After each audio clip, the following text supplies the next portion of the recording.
Hello guys, मैं सौरभ कुमार पुनः आप सबों का अपने चैनल इंग्लिश गुरु में स्वागत करता हूं और आप सबों का पुनः मैं धन्यवाद देता हूं जो आप लोगों ने अपना साथ मेरे साथ बरकरार रखा है। जो लोग मेरे चैनल पर पहली बार आए हैं उनसे रिक्वेस्ट करता हूं कि कृपया कर वो इस चैनल को सब्सक्राइब कर लें ताकि नए वीडियोज़ का नोटिफिकेशन आपके पास सबसे पहले पहुंच सके। साथ ही साथ आप सबों से रिक्वेस्ट करता हूं कि ज़्यादा से ज़्यादा इस वीडियो को शेयर करें ताकि दूसरे लोगों को भी हमारे वीडियो का फ़ायदा पहुंच सके।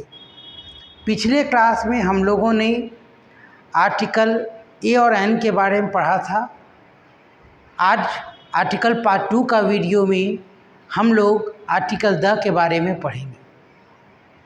आर्टिकल द के बारे में कहाँ पर आर्टिकल द लगेगा, इससे पहले अगर यह हम जान लें कि कहाँ पर आर्टिकल द नहीं लगेगा तो आर्टिकल द के रूल को समझने में आसानी होगी। चलिए शुरू करते हैं। Omission of article the. Omission of article the.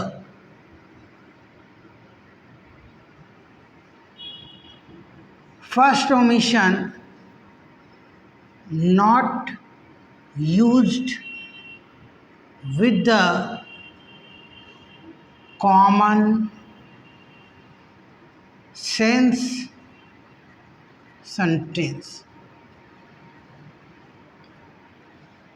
दोस्तों, अगर कोई सेंटेंस किसी खास के लिए नहीं बल्कि सबों के लिए बोला गया हो, जो सेंटेंस सबों के लिए बोला गया हो उस सेंटेंस में सब्जेक्ट के पहले द नहीं लगेगा। बात को समझ रहे हैं? जैसे अगर मैं इस कलम के बारे में बात करूं तो इस कलम का यूज हम लोग किस चीज़ के लिए करते हैं? डेफिनेटली कहेंगे लिखने के लिए। तो अगर हम बोलें कि कलम से लिखा जाता है तो कलम सब सेंटेंस का सब्जेक्ट है तो इसके पहले द नहीं लगेगा। हम द पेन नहीं लिखेंगे, हम अ पेन लिखेंगे, द पेन नहीं लिखेंगे। कलम से लिखा जाता है। A pen is used to write। यहाँ पर हम लोगों ने पेन के पहले अ का यूज किया। यहाँ पर हम लोग द का यूज नहीं कर सकते हैं क्योंकि यह पेन सभी पेनों को इंडिकेट कर रहा है। दुनिया में जितने भी पेन हैं उसका काम लिखने के लिए ही होता है, तो ये सभी पेन को इंडिकेट कर दिया, इसलिए ये कॉमन सेंस का सेंटेंस हुआ। जो बात सबों के लिए बोला गया वो कॉमन सेंस का सेंटेंस हो गया, और जब सेंटेंस कॉमन सेंस का होगा तो उसमें सब्जेक्ट के पहले द नहीं लगाएंगे।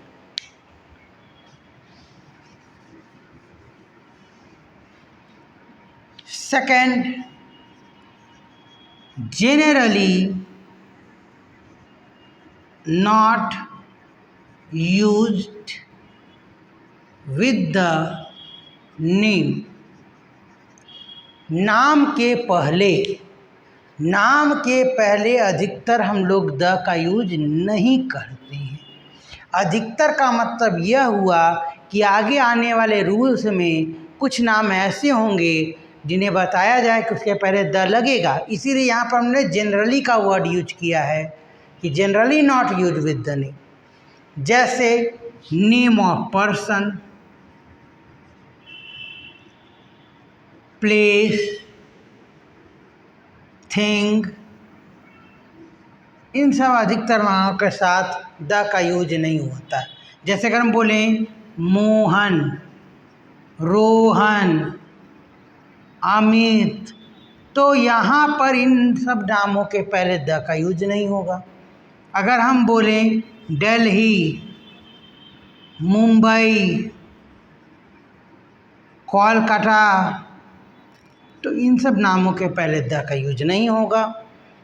अगर हम बोल रहे हैं ग्लास, टेबल, बुक, तो इन सब नामों के पहले द का यूज नहीं होगा।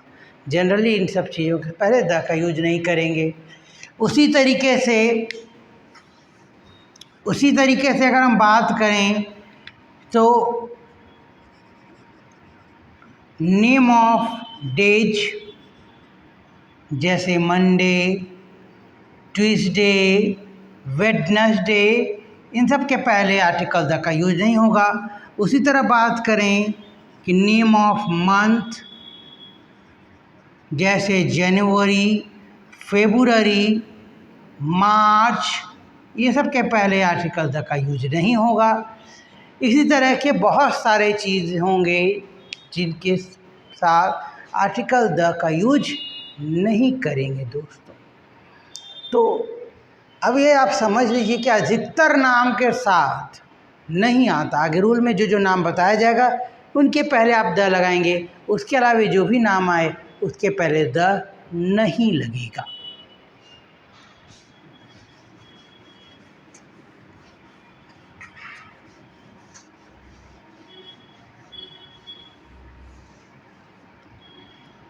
अब आ जाइए rules of apostrophe, rules of article the. पहला रूल, कॉमन सिंगुलर नाउन। तो सबसे पहले हम लोग समझते हैं कि कॉमन नाउन किसको कहते हैं या कॉमन सिंगुलर नाउन किसको कहते हैं। वह नाउन जिससे किसी एक पार्टिकुलर क्लास का इंडिकेशन हो, पार्टिकुलर वर्ग का इंडिकेशन हो, पार्टिकुलर जाति का इंडिकेशन हो, उसी को हम लोग कहते हैं कॉमन नाउन। जैसे अगर हम किसी जानवर का नाम ले लें, घोड़ा, कुत्ता, शेर, तो अगर हम शेर बोलेंगे तो उसमें बाघ नहीं आएगा, बाघ बोलेंगे तो उसमें शेर नहीं आएगा। दोनों के अलग अलग फीचर्स हैं जिसके आधार पर उनका नाम दिया गया है। तो वहाँ पर आपको जो है वो कौन सा नाउन कराएगा, कॉमन नाउन। अगर बॉय कहेंगे तो उसमें गर्ल नहीं आएंगे, गर्ल कहेंगे तो बॉय नहीं आएगा। ये सब किसके एग्जाम्पल हुए, कॉमन नाउन की। अब कॉमन नाउन की संख्या अगर एक हो तो वो हो जाएगा कॉमन सिंगुलर नाउन। संख्या एक होगा तो क्या हो जाएगा, कॉमन सिंगुलर नाउन। और अगर सेंटेंस का सब्जेक्ट कोई भी कॉमन सिंगुलर नाउन हो तो उसके पहले आर्टिकल द लगेगा। लेकिन दोस्तों ध्यान रहे कि सेंटेंस कॉमन सेंस का नहीं होना चाहिए, यानी वह सेंटेंस सबों के लिए नहीं बोला गया हो। अगर वह सेंटेंस सबों के लिए बोला गया होगा तो उसमें नहीं लगेगा, क्योंकि वो कॉमन सेंस का सेंटेंस हो जाएगा। लेकिन अगर सबों के लिए नहीं बोला गया हो और सेंटेंस का सब्जेक्ट कॉमन सिंगुलर नाउन हो तो आर्टिकल द लगाएंगे। एग्जाम्पल से समझते हैं।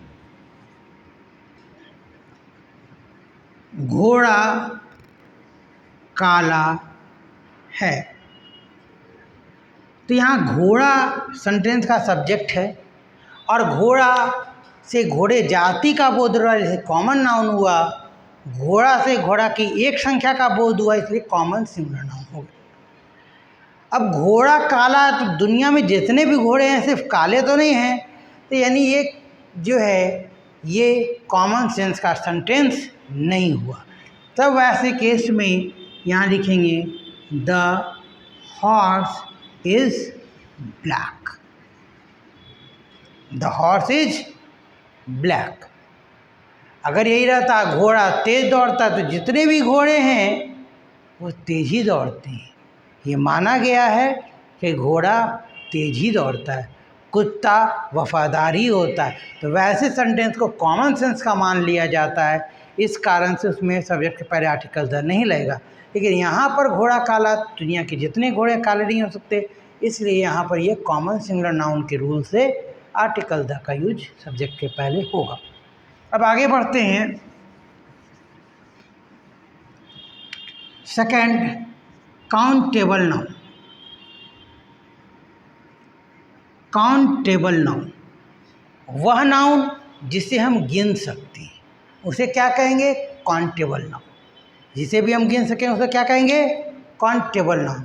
और काउंटेबल नाउन में चाहे उसकी संख्या एक हो या एक से अधिक हो, इससे फ़र्क नहीं पड़ता है। अगर गिन सकते हैं तो उसको काउंटेबल नाउन कहेंगे। और यदि सेंटेंस का सब्जेक्ट कोई भी काउंटेबल नाउन होगा तो उसके पहले आर्टिकल द लगेगा। लेकिन कंडीशन क्लियर है कि सेंटेंस कॉमन सेंस का नहीं होना चाहिए। सेंटेंस कॉमन सेंस का नहीं होना चाहिए। एग्जाम्पल से समझते हैं।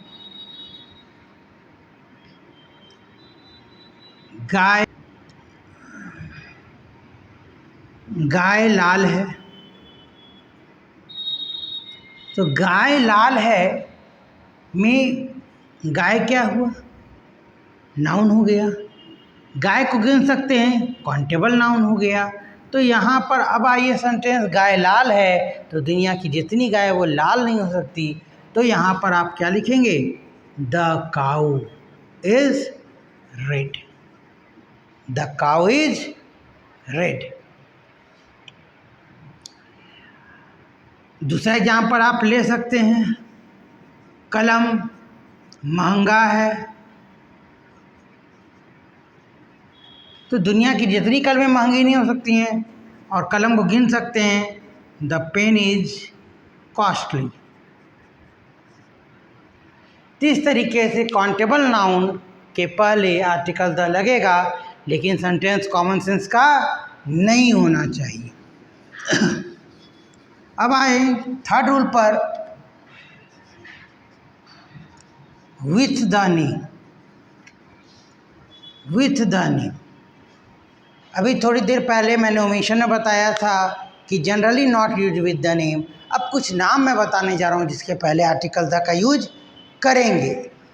जैसे name of river, name of mountain, name of ocean, name of musical instrument,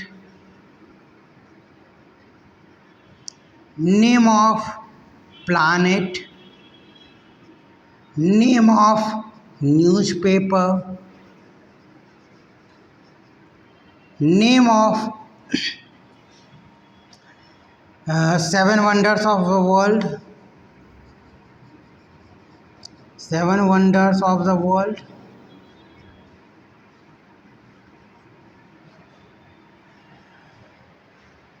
इन सब नामों के पहले आपको जो है वो यूज करना है क्या?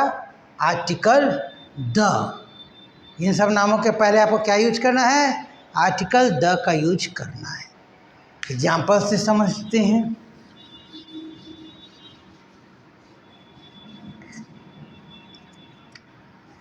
एक चोटी का भी नाम आता है। जैसे मान लिया कि एवरेस्ट,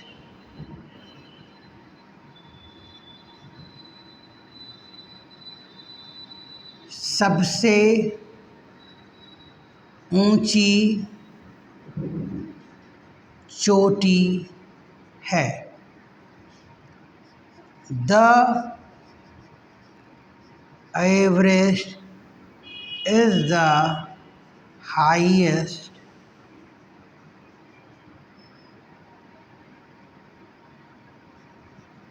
पीक।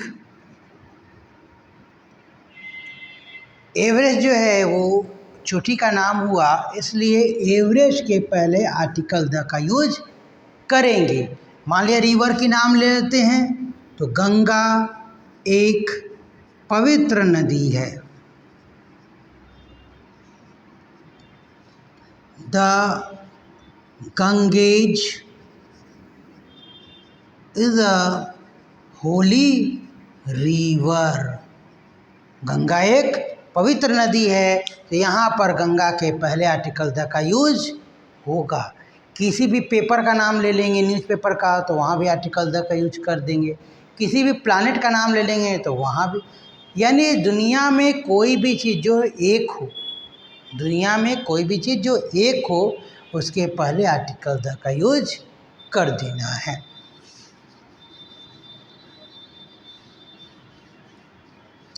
अब आइए आगे बढ़ते हैं अपने चौथे रूल में। विद द स्पेशल इंडिकेशन, जब किसी खास व्यक्ति, वस्तु या स्थान के बारे में बोलेंगे, जब भी हम किसी खास व्यक्ति, वस्तु या स्थान के बारे में बोलेंगे तो वहाँ उसके पहले आर्टिकल द का यूज होगा। उस वर्ड के पहले, उस सब्जेक्ट के पहले आर्टिकल द का यूज होगा। अगर वो ऑब्जेक्ट के रूप में भी आया हो तो उस वर्ड के पहले आर्टिकल द का यूज होगा।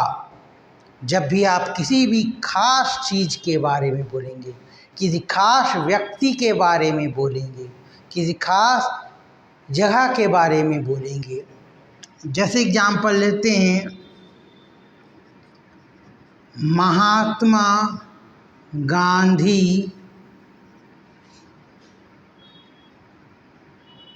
महान व्यक्ति थे। The Mahatma Gandhi was a great person। यहाँ पर महात्मा गांधी किसी खास व्यक्ति के बारे में हुआ, क्योंकि महात्मा एक उपाधि है।